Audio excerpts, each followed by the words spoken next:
Chris, what is our first main topic today? Our first topic comes from Cade Connors.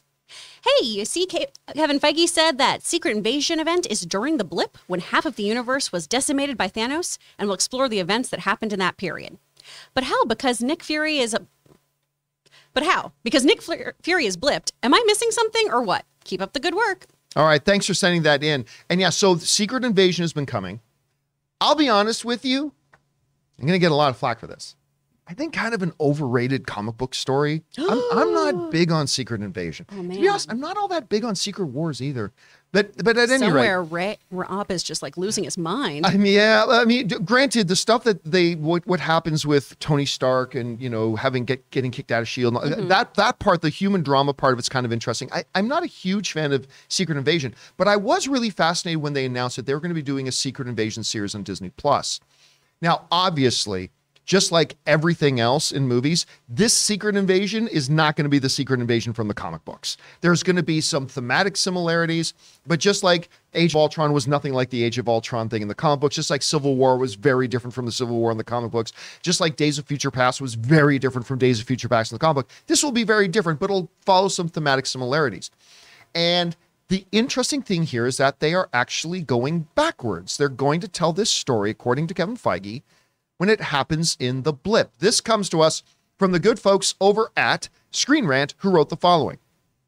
Feige has recently detailed when the Secret Invasion television series will be taking place within the MCU timeline. Very little information has been previously revealed about the project or how much of it will adhere to the original source material. According to the Marvel president, the upcoming show will feature during the blip when half of the universe was decimated by Thanos, and will explore the events that happened in that period. All right, so that again comes to us from Screen Rant.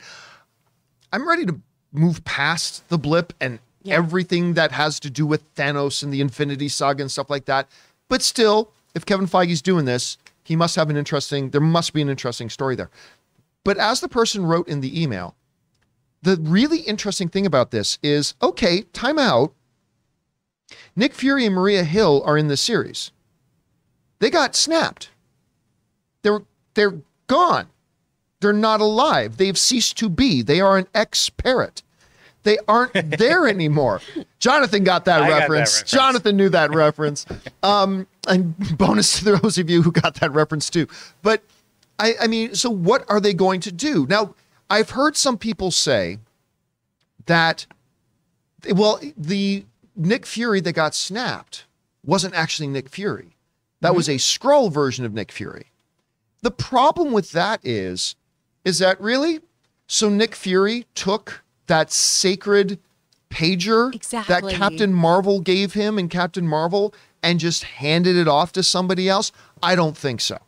I don't think that at all. So here's my thinking.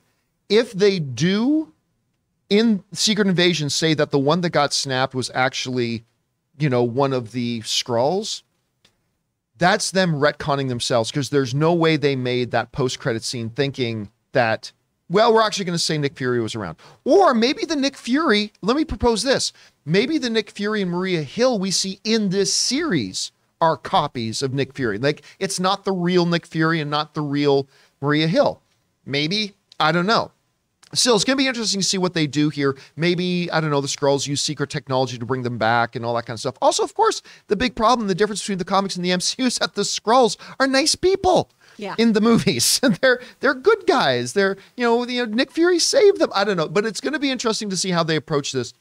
Chris, the big confounding thing here is it takes place during the blip. How on earth can Nick Fury be there? Two questions. Number one, where's your anticipation level like for Secret Invasion? Number two, how do you think they're going to explain this Nick Fury thing? I mean, okay, I'm excited about this, but at the same time, this does feel where things are getting a bit convoluted in the MCU. And it does feel like there have been a few oopsie doodles of, no, we meant to do that. No, we totally meant to do it. It's like when you're running and you trip and then you kind of keep doing the little jog, right? That's how I feel this is happening. That was my style. That's my running style. It's just how you do it. So I feel like there's a little of that happening here. It could be, a Skrull as Nick Fury the entire time here. I'm like you. I don't think he'd give away that pager because of how powerful Carol is and how close he and Carol are. Yeah. Too. I think that is a very, very, holy thing to him. So I do think maybe if this is during the blip, this is perhaps a Skrull taking on the Nick Fury guys. Right. So it's not the real Nick Fury. It's not the real Nick Fury. Yeah, I'm wondering that myself. Yeah. But then are we going to get into shenanigans later then where it's post blip and then we have the aftermath of the Skrull and then Nick Fury coming together? And also, how is the Skrull Kree War going to factor into all of this? Because like you were saying, the Skrulls in this are good guys. So have they been infiltrating Earth to flee the Kree? Have they been, or is there a separate sect of Skrulls who are baddie Skrulls? There's a lot of things that could go on here. What I'm most interested to see is if they delve into the release of the Raft prisoners at all. Because we've had the Raft mentioned throughout the MCU, specifically in the television shows, but we hear it every now and then in the MCU. So I'm wondering if that's going to factor into this too, of all of the things that happen and go wrong. Well, because Abomination was on the Raft, exactly. And now he's in the She-Hulk trailer. Yep. Well, in Shang-Chi we see, and in the She-Hulk trailer, he's clearly out now. Yeah. So I'm wondering if there's any aftermath to that. Obviously, the things with the Baxter Building, we're not quite there yet because we need a Fantastic Four to really talk about the Baxter Building. Yeah, because Reed Richards plays a pretty important role in Secret Invasion. He's huge in that. Yes, so very we know important it's going to be very, very different from the comic. So I'm just interested to see what they're doing since they're already taking big swings away from the blueprint they have. And of course, also playing a big role, especially near the end of the story, Norman Osborn. Mm-hmm.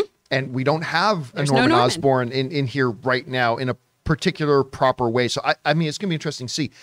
Aaron, with your deep level of knowledge and research into the history of Secret Invasion. Yes. I would say that I am the preeminent expert on the panel of all things MCU. And see, that's the thing.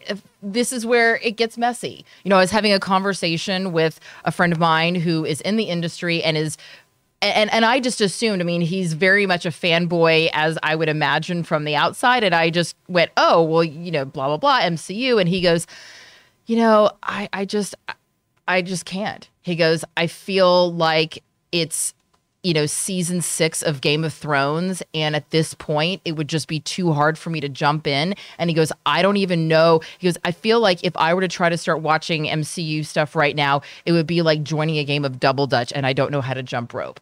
And so hearing you talk about Secret Invasion, and I have watched most of the MCU and movies. You are in a comic book cinematic universe. You're in the DC multiverse. I'm in the DC You're a character in multiverse. Flash. You so even you are having a hard time keeping up with this. Yeah, and that's the thing where the phase 4 is getting a little convoluted is a great word for it, and so from my perspective, I think it's fantastic for people who understand the history and have read all the comic books and know exactly what's happening before they watch it and are following along. That's great. But for those of us who aren't, that just want to enjoy the new story and be like, oh, what's going on in the MCU? There's a lot going on, and it can be a bit overwhelming for the people outside of the bubble. And you know what? Here's the thing.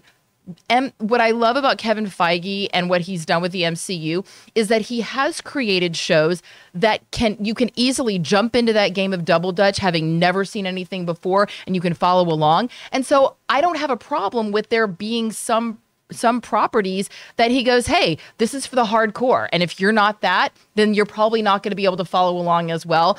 I don't have a problem with that. I just go, I don't think this is for me then. All right, guys, question is for you. What do you think about this? We're finding out now the Secret Invasion storyline will take place during the blip, which is already right off the top a massively different thing than the story in the comic books. What do you think they're going to do with it, and how do you think they're going to incorporate Nick Fury into it with him being blipped out? Anyway, whatever your guys' thoughts are, jump down to the comment section below and let us know your thoughts. We want to take a moment and thank a sponsor of today's video, ExpressVPN. So guys, if you've been listening to or following me for any period of time, you guys know that one of my big concerns is often online privacy. And that's why I use ExpressVPN. Now, I know what a lot of you guys are probably thinking. You're thinking, well, why don't you just use incognito mode? Well, let me tell you something. Incognito mode does not hide your activity. It doesn't matter what mode you use or how many times you clear your browsing history. Your internet service provider can still see every single website that you visited. And listen, it doesn't matter who your internet service provider is. Internet service providers in the US can legally sell your information to ad companies. ExpressVPN is an app that reroutes your internet connection through their secure servers so that your internet service provider can't see the sites that you're visiting. ExpressVPN also keeps all of your information secure by encrypting 100% of your data with the most powerful encryption available. And ExpressVPN is available on all your devices. I mean, your phones, computers, even your smart TV. Protect your online activity today with the VPN rated #1 by Business Insider. Visit my exclusive link, expressvpn.com/Campea, and you can get an extra 3 months free on a 1-year package. That's expressvpn.com/Campea, expressvpn.com/Campea to learn more.